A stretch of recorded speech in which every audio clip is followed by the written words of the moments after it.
नमस्कार दोस्तों, आपका डॉक्टर आलोक चैंटिया AIRO इंडिया चैनल पर स्वागत है। चिराग तले अंधेरा होता है और इस बात को हर व्यक्ति ने, खासतौर से हिंदी भाषी क्षेत्रों में तो हर दूसरे व्यक्ति ने हर तीसरे चौथे दिन यह सुना होगा।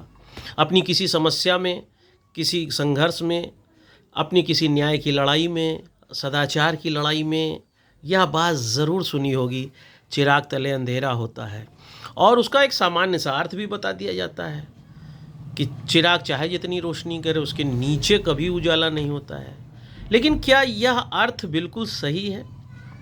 बल्कि इसका अर्थ तो यह है कि जो भी व्यक्ति समाज में रोशनी फैलाने का काम करेगा, यहाँ रोशनी का अर्थ वही तमसो मा ज्योतिर्गमय है, और इस रोशनी का अर्थ शिक्षा है, इस रोशनी का अर्थ ज्ञान है, इस रोशनी का अर्थ तर्क है, इस रोशनी का अर्थ सहजता है, सहकारिता है, सहिष्णुता है, पारस्परिकता है।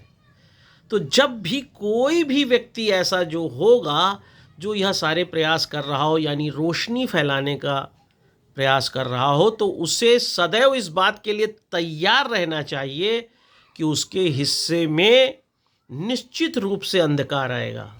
यहाँ अंधकार का मतलब वो रोशनी वाला अंधकार नहीं है, उसे विरोधों का सामना करना पड़ेगा।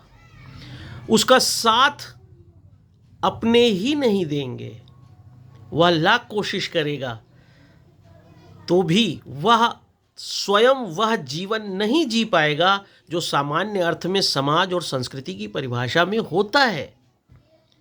परिवार, विवाह, पालन पोषण जैसे शब्द उसके लिए निश्चित रूप से या तो एक काल्पनिक शब्द होंगे, और अगर उसने इन शब्दों को जीते हुए समाज को रोशन करना चाहा है तो निश्चित रूप से ये सारे शब्द हमेशा उसके जीवन में एक प्रश्न चिन्ह बनकर रहे होंगे। ऐसे व्यक्ति से परिवार खुश नहीं रहता है, ऐसे व्यक्ति से बच्चों का बहुत अच्छा संबंध नहीं होता, क्योंकि इस बात का एक प्रतिरोध बहुत ज़्यादा होता है। अगर कोई व्यक्ति समाज के लिए जी रहा है, समाज के लिए अच्छा कर रहा है, तो उससे अपने घर में न दिए जाने वाले समय के लिए यह सुनना पड़ता है कि तुम एक फर्जी काम करते हो, तुम झूठ जीते हो, ज़बरदस्ती दुनिया को बना रहे हो, तुम अपने घर तक तो बना नहीं पा रहे हो। कहने का तात्पर्य सिर्फ इतना है, और इस वीडियो को बनाने का भी तात्पर्य इतना है कि जो चिराग तले अंधेरा कहा जाता है उसका अर्थ वास्तविकता में यह है कि जो भी व्यक्ति अच्छा कार्य करेगा, असदो मा सद्गमय, असत्य से सत्य की ओर जाएगा, उसको इस बात के लिए तैयार रहना चाहिए कि उसके जीवन में अंधेरा आएगा ही आएगा। कभी आपने दीपक को ध्यान से देखा है? आपने ये तो कह दिया कि चिराग तले अंधेरा होता है, लेकिन जलने के बाद चिराग के पास बचता क्या है? उस दिए के अंदर केवल कालिक बचती है। वह बाती जो तेल के साथ जलती है वह बिल्कुल काली हो जाती है, राख हो जाती है। वह राख नहीं होती है, न दिया काला होता है, बल्कि वो समाज की उस कालिमा को अवशोषित लगातार करता है, और उस अवशोषण का पादार्थिक रूप है वह कालिक, जिसे हम अक्सर बहुत सामान्य अर्थ में देखते हैं। तो जब भी आप रोशनी की बात करेंगे तो जो व्यक्ति रोशनी की बात कर रहा है वह इस तथ्य के लिए सदैव तैयार रहने की स्थिति में होना चाहिए कि उसे अपनी मुट्ठी में अंधेरे को बंद करते चलना है।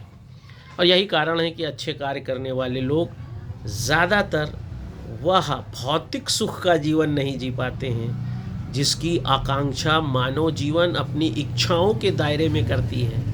चाहे वह कर्ण का प्रश्न हो, चाहे वह हरिश्चंद्र का प्रश्न हो, सभी को अपने सत्य के पथ पर समाज की उस ईर्ष्या, घृणा, लोलुपता, प्रपंच आदि से होकर गुजरना पड़ा है। उस दर्द को, उस कालिमा को अपने अंदर समेटना पड़ा है। तब समाज ने, दुनिया ने जाना है कि कर्ण कौन है, हरिश्चंद्र कौन है। इसलिए आज के बाद कभी सोच के देखिएगा कि चिराग तले अंधेरा होता है, या जो चिराग होता है वह जब अपने भीतर कालिमा अवशोषित करता है या यूं कहें कि कोई भी व्यक्ति जो समाज में कुछ अच्छा करना चाहता है तो उसे इस बात के लिए तैयार रहना चाहिए कि कालिमा उसके जीवन में एकत्र होने वाला सबसे महत्वपूर्ण सत्य है। और जितना कालिमा एकत्र करने का वह अपने अंदर संयम पैदा करता जाएगा, जितना अधिक वह नीलकंठ बनने का, जहर पीने का अपने को तैयार करता जाएगा, वह महादेव की श्रेणी में तो खड़ा हो जाएगा, लेकिन फिर महादेव को कैलाश पर्वत पर सर्प को लपेटकर भूत प्रेतों के साथ रहना पड़ेगा, एक निर्जन स्थान पर रहना पड़ेगा, तांडव का सामना करना पड़ेगा। यह उदाहरण मैंने सिर्फ इसलिए दिया है कि भोलेनाथ, महादेव इसके सबसे अच्छे उदाहरण हैं कि जो कल्याणकारी हैं, जो सबका भला चाहते हैं, वो भला करने में नीलकंठ भी बनते हैं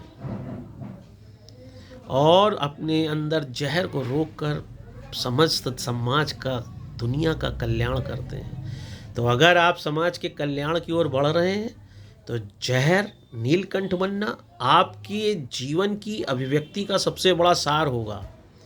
कालिमा अपनी मुट्ठी में बांधे रखना आपके जीवन का एक अभिव्यक्ति का तत्व होगा और तभी आप सच में समझ पाएंगे कि चिराग तले अंधेरा क्यों होता है।